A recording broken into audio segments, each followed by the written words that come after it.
हमारे इस चैनल मैथिली गंगा को लाल बटन दबाकर सब्सक्राइब करें व घंटी के निशान का बटन दबाएं ताकि सभी नए वीडियो आप तक तुरंत पहुंचे बिल्कुल मुफ्त।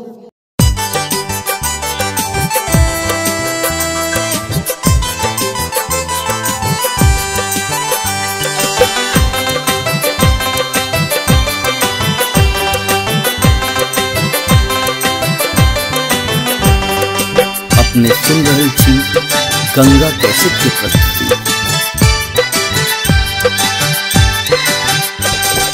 रहबो हम तोहरे नगरिया हो भंगिया, रहबो हम तोहरे नगरिया, रहबो हम तोहरे नगरिया हो भंगिया, रहबो हम तोहरे नगरिया, तोहरे नगरिया हो तोहरे नगरिया, तोहरे नगरिया हो तोहरे नगरिया, रहबो हम तोहरे नगरिया हो भंगिया, रहबो हम तोहरे नगरिया, रहबो हम तोहरे नगरिया हो भंगिया, रहबो हम तोहरे नगरिया।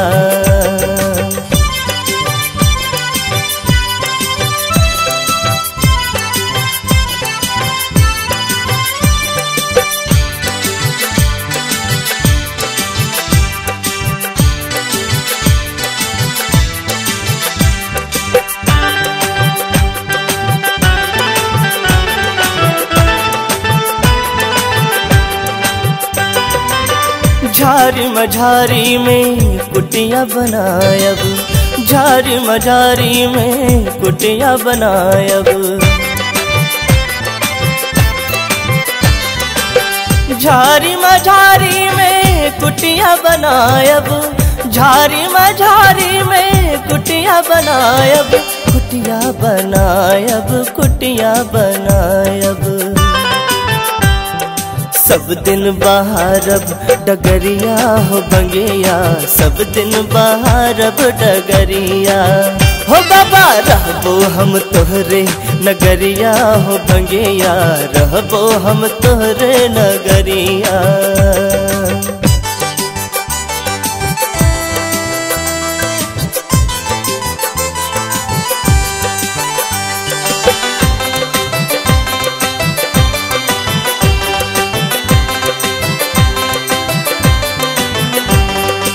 अपने सुन रहे छी गंगा कैसेट की प्रस्तुति।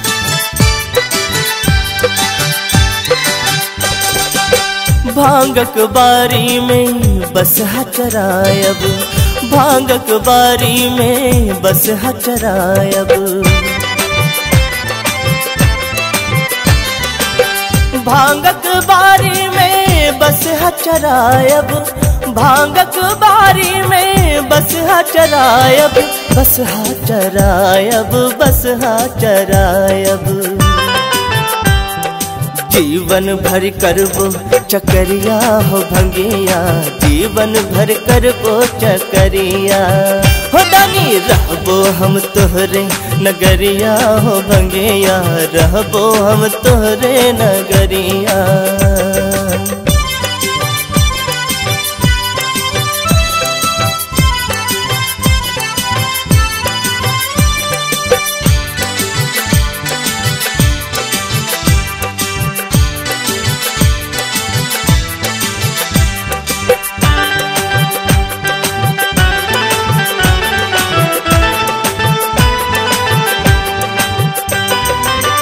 धतुर के फूल बेल पतिया चढ़ायब, धतुर के फूल बेल पतिया चढ़ायब,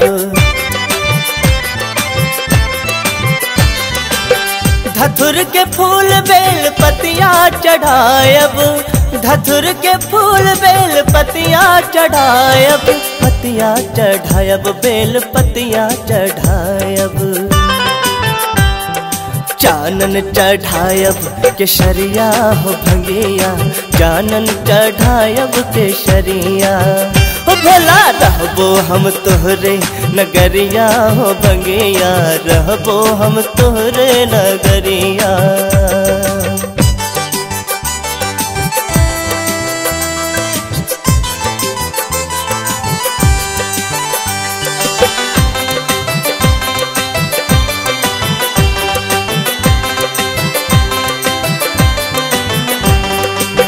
अपने सुन रहल छी गंगा कैसेट की प्रस्तुति।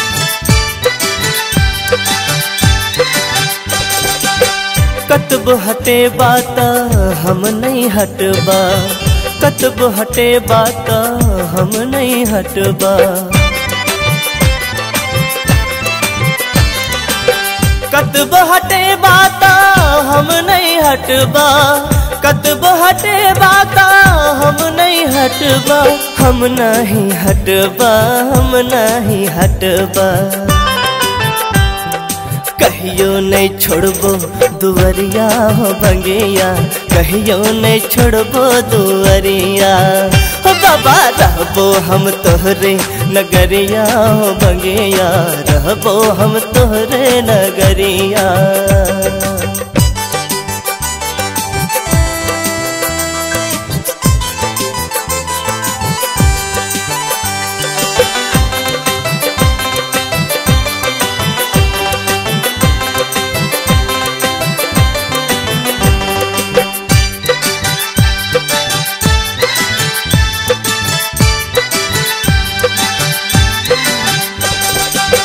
सब दिन नवीने नचारी सुनाता, सब दिन नवीने नचारी सुनाता।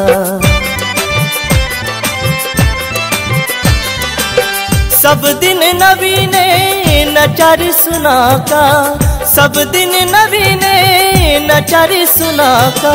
नचारी सुनाका, नचारी सुनाका।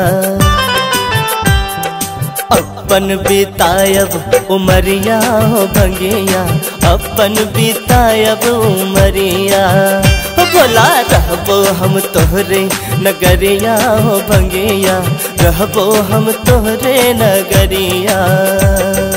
रहबो हम तोहरे नगरिया हो भंगिया, रहबो हम तोहरे नगरिया। रहबो हम तोहरे नगरिया हो भंगिया, रहबो हम तोहरे नगरिया। तोहरे नगरिया हो तोहरे नगरिया, तोहरे नगरिया हो तोहरे नगरिया। रहबो हम तोहरे नगरिया हो भंगिया, रहबो हम तोहरे नगरिया। रहबो हम तोहरे नगरिया हो भंगिया, रहबो हम तोहरे नगरिया। हमारे इस चैनल मैथिली गंगा को लाल बटन दबाकर सब्सक्राइब करें व घंटी के निशान का बटन दबाएं ताकि सभी नए वीडियो आप तक तुरंत पहुंचे बिल्कुल मुफ्त।